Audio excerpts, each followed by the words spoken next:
सी दुश्वारी। गलियों का रुख करने लगे हैं।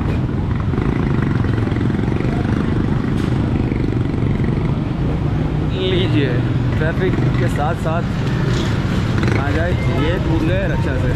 एयर की सीट पे आप बैठे हुए हैं क्योंकि उस पर भी बहुत झगड़े होते हैं, तो हर तरह से आपका बहुत शुक्रिया।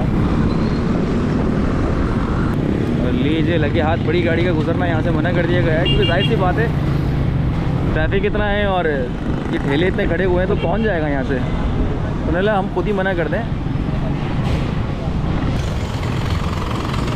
ये टिनट्टी से गुजरना हो रहा है मुझे।